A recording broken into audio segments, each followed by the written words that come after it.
बहुत ही महत्वपूर्ण है। मैं आप लोगों से चाहूंगा जहां जहां पर आपको समझ में नहीं आए एकदम फ्री होके आप मुझसे क्वेश्चंस पूछेंगे, और जो स्लाइड आपको महत्वपूर्ण लगता है इसमें उसका आप टिक ले लीजिए, फ्यूचर में आपको रिसर्च में काम आने वाला है। और तीसरा, मैं यहाँ हैंड्स ऑन भी आप लोग से करवाऊंगा, तो आप लोग अपना कॉपी और पेन एक्टिव रखेंगे। बहुत सारा बीच में कैलकुलेशंस हमको करना होगा, मोबाइल एक्टिव रखेंगे, कैलकुलेटर में बहुत सारा कैलकुलेशंस भी मैं आप लोग से करवाऊंगा, ठीक है। तभी एक इंटरैक्टिव सेशन लगेगा। ये वन वे नहीं होना चाहिए कि मैं बोल रहा हूं और आप सुन रहे हैं, ये टू वे होना चाहिए। आप भी बोले और हम भी बोले, हम भी सुने और आप भी सुने, तब जाके ये वर्कशॉप का जो एम है वो कंप्लीट होगा।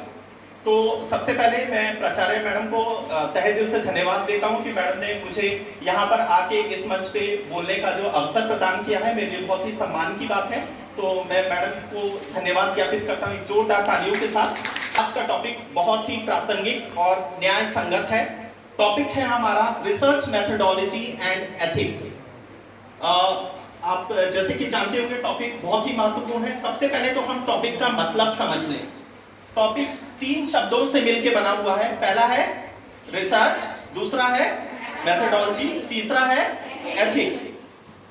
तो रिसर्च का मतलब क्या होता है? शोध। मतलब हम किसी भी एरिया में रिसर्च करना चाहते हैं, मतलब हम शोध करना चाहते हैं। मेथोडोलॉजी मतलब क्या होता है? मेथड। मेथड मतलब क्या होता है? तरीका, किस तरीके से हम रिसर्च करें, इसका मतलब हुआ मेथोडोलॉजी। एथिक्स का मतलब क्या होता है?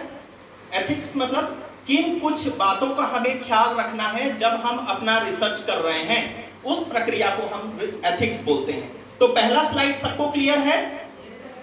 ठीक है।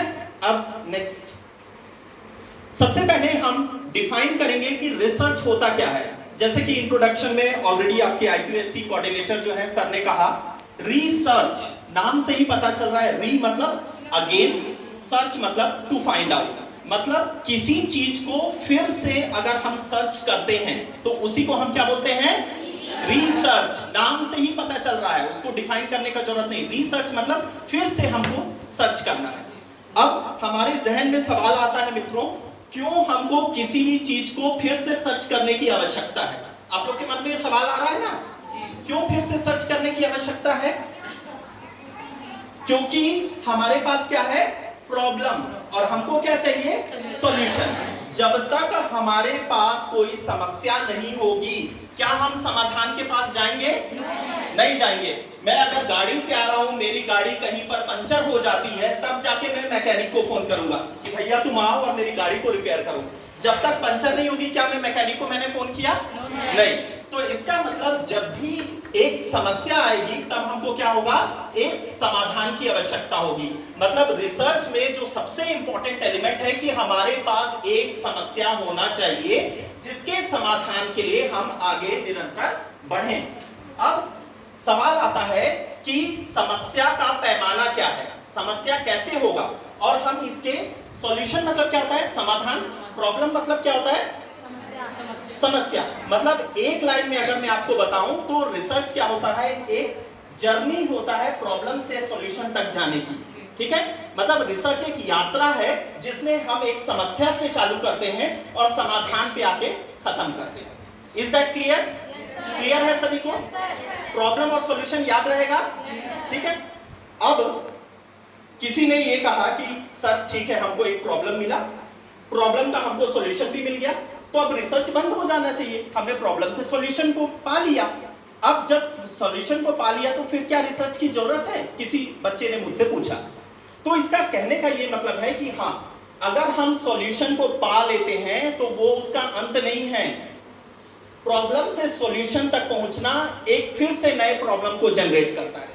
ध्यान से समझिएगा इस बात को। प्रॉब्लम से सॉल्यूशन तक पहुंचना फिर से एक नए प्रॉब्लम को जनरेट करता है, और फिर उस प्रॉब्लम से फिर हम सॉल्यूशन की तरफ जाते हैं। इसीलिए मैंने कहा research, because we are doing it re and re, we are doing it again and again. Clear है? समझ में आ रहा है? इसीलिए मैंने रिसर्च बोला, क्योंकि प्रॉब्लम से सॉल्यूशन तक की जो यात्रा है वो सॉल्यूशन पे खत्म नहीं होती है। सॉल्यूशन में जहां हम सॉल्यूशन तक पहुंचते हैं, एक नया समस्या फिर से आ जाता है। एक छोटा सा मैं उदाहरण आप लोग को बताता हूं, आपके जीवन से जोड़ के बताता हूं। जैसे फॉर एग्जांपल, हम जब एलकेजी में रहते हैं, यूकेजी में रहते हैं, है ना, तो उस समय लगता है अरे यार हम प्रॉब्लम में हैं, ठीक है ना, अरे बहुत पढ़ाई करना पड़ता है, टीचर बहुत सारा होमवर्क देती हैं, हमको जल्दी से जल्दी पास होके यहाँ से निकलना है। हमने पहुँच गया 5वीं में, 5वीं में पहुँच गया तो हमको ऐसा लगता है हम सॉल्यूशन में पहुँच गए, लेकिन क्या वो सॉल्यूशन है? 5वीं पहुँच नहीं, फिर हम आ गए प्रॉब्लम में, ठीक है। अब फिर हमको ऐसा लगता है अरे यार 8वीं का बोर्ड में हम टॉप कर लें तो हमारा सॉल्यूशन आ जाएगा, तो हम 8वीं में टॉप भी कर लेते हैं, तो क्या वो सॉल्यूशन है?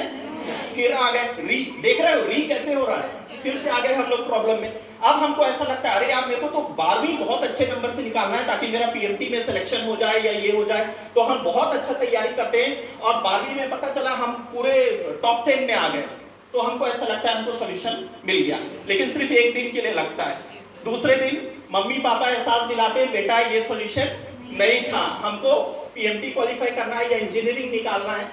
इसके बाद हम आगे के कॉम्पिटिटिव एग्जाम की तैयारी करते हैं, कॉम्पिटिटिव एग्जाम हम निकालते हैं। इसके बाद हम फॉर एग्जांपल हम अपना पढ़ाई कर लेते हैं, हमको जॉब मिल जाता है, जॉब के बाद ऐसा लगता है कि हाँ भाई हमको सेटल होना है, फिर हमको घर बनाना है, मतलब हमारा क्या सॉल्यूशन कभी हमको मिल पाता है?